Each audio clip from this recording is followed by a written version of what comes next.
Welcome back to my channel. If you're new here or if you missed the first part of my apartment hunting series in Los Angeles, don't worry, I've got you covered. I've already shared some super helpful tips and tricks for navigating the wild LA rental market. So if you haven't seen that video yet, be sure to check it out. You can find it linked below. I think you'll find it useful, especially if you're also in the middle of trying to find a place in this crazy city.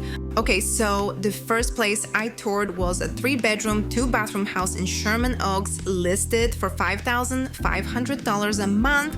Now, when I first saw the listing, I was pretty intrigued. I mean, how often do you come across a house with a yard in Los Angeles for that price? It's pretty rare, and as someone with a dog, the idea of having a little outdoor space where he could run around was really appealing. Plus, Sherman Oaks is a nice area, quiet, laid back, and more suburban, which can be a nice change of pace from the busier parts of LA. But as soon as I walked in, I knew something was off. You know how sometimes a place just has a certain vibe the second you step in? Yeah, that's what happened here. It didn't take long for me to realize this house had been cheaply flipped. It's one of those situations where on the surface, everything looks fine. New paint, new floors, updated kitchen. But the moment you start paying attention, you realize the materials are the low quality.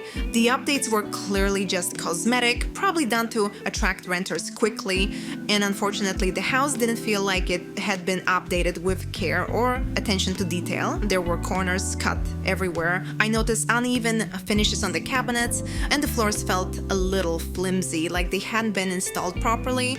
And the bathrooms, let's just say they didn't exactly scream luxury despite the modern look. It's a tough situation because in LA, you're often paying for the zip code rather than the quality of the space, and this was one of those times. But honestly, the biggest red flag was when I found out the house had previously been flooded. Yikes, right? Apparently, there had been some serious water damage in the past, and while the owners said it had all been taken care of, I wasn't totally convinced. When a house has had flooding issues, you always run the risk of long-term problems like mold, structural damage, and even future floods. It's one thing to deal with the hassle of home maintenance, but flooding is a whole different level of stress, and not something I'm willing to risk, especially not for $5,500 a month. Then there was the location. Now, don't get me wrong, I really like Sherman Oaks, but this house was way up in the hills, which isn't exactly the most convenient spot. It was definitely more secluded, which could be a plus for some people, but for me, it just felt too far removed from everything. I like to be close to things, whether it's grabbing coffee, running errands,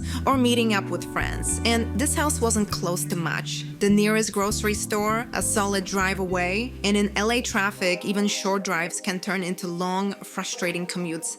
Being tucked up in the hills might be great for privacy, but it wasn't great for convenience. So between the cheap renovations, the flooding history, and the fact that it was just too far away from the things I like to do on a daily basis, I had to pass on this one. It could work for someone who doesn't mind the hills and doesn't care about the house's past issues, but for me, it wasn't worth the price. Alright, this next place, oh boy, we went to tour a brand new building and I had really high hopes for it. You know how new buildings in LA tend to come with all those modern amenities we love, like stainless steel appliances, in-unit laundry, and sometimes even perks like a gym or a pool. I was ready to be impressed. But the second we walked in, I realized things weren't as great as I'd hoped. The first thing I noticed was how tiny the units were, and I mean tiny. The living room was practically non-existent, and the bedrooms, let's just say it would be a challenge to fit anything more than a bed in there. I work from home pretty often and I need space to spread out, whether it's a desk, a little workspace, or just room to breathe. These units felt like they were designed for someone who was never home. It was almost like they cramped as many units as possible into the building without really thinking about how comfortable they would be to live in. Now, here's where the story takes a turn. When we first saw the listing, the rent for a 2-bedroom, 2-bathroom unit was $4,500 a month.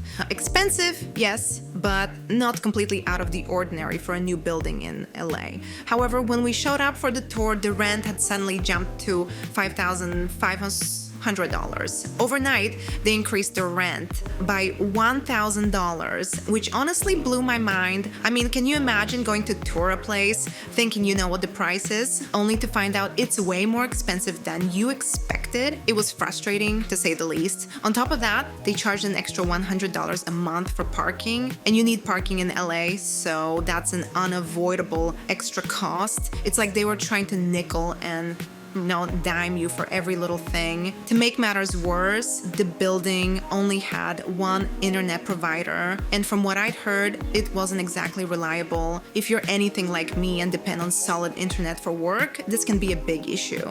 Imagine paying all that money and then not even being able to stream Netflix without constant buffering. No thank you. So between the tiny overpriced units, the sudden rent increase, and the lack of reliable internet, we had to pass. It felt like a classic bait and switch situation, and I just couldn't justify spending that much on a place that didn't feel comfortable or worth it. Okay, last but definitely not least, let's talk about the third unit we toured, a 3-bedroom townhouse in Sawtelle. Now, this one was actually really cute. It had a private rooftop, which is a huge plus in LA, especially if you like to entertain. I could totally picture myself having friends over, enjoying the sunset from the rooftop, or just hanging out up there on a nice evening. It felt like a little oasis in the middle of the city, and I loved that. The area was also a big selling point for me. Sawtelle is such a fun neighborhood with tons of great restaurants and little shops. If you're a foodie like me, you'll love this area. It's got everything from sushi to ramen to trendy cafes. Plus, it's close to both West LA and Santa Monica, so you're never too far from anything. The townhouse was originally listed for $1 million, and considering the size and location, I thought that was pretty fair, but here's where things get crazy. There was so much interest in this place that it ended up selling for $200,000 over the asking price. So yeah, it sold for $1.2 million, which is pretty wild, but also not surprising. Given how competitive the LA market is right now, what made me a little sad, but also kind of expected, was that after it was sold, the townhouse was immediately listed for rent at $5,500 a month. So clearly it was bought by an investor, probably a hedge fund or a company who saw the opportunity to rent it out for a profit. This is something I've been seeing more and more of in LA, and it's honestly kind of frustrating. There are so many people who want to buy homes that actually live in them, but these big investors are swooping in and snatching up properties just to turn them into rentals. It's tough because it drives up prices and makes it even harder for people like us to afford homes. But anyway, back to the townhouse itself. While it was beautiful, I had to consider the rent. $5,500 is a lot to pay for rent. And while the rooftop and the neighborhood were amazing, I couldn't help but think about whether it would be worth it in the long run. The townhouse didn't have a yard, so while it was a step up from an apartment, it didn't have the full house feel I was looking for. Ultimately, after weighing all the pros and cons, I decided to pass on this one too. As much as I love the area and the rooftop, I wasn't ready to commit to such a high rent for a place that didn't check off all my boxes. So there you have it, 3 very different units, 3 very different experiences.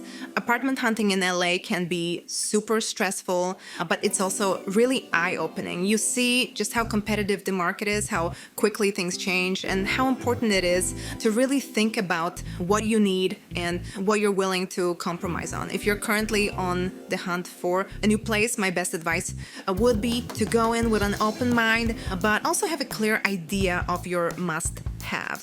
It's so easy to get swept up in the excitement of finding a new place, but don't forget to do your research and trust your gut.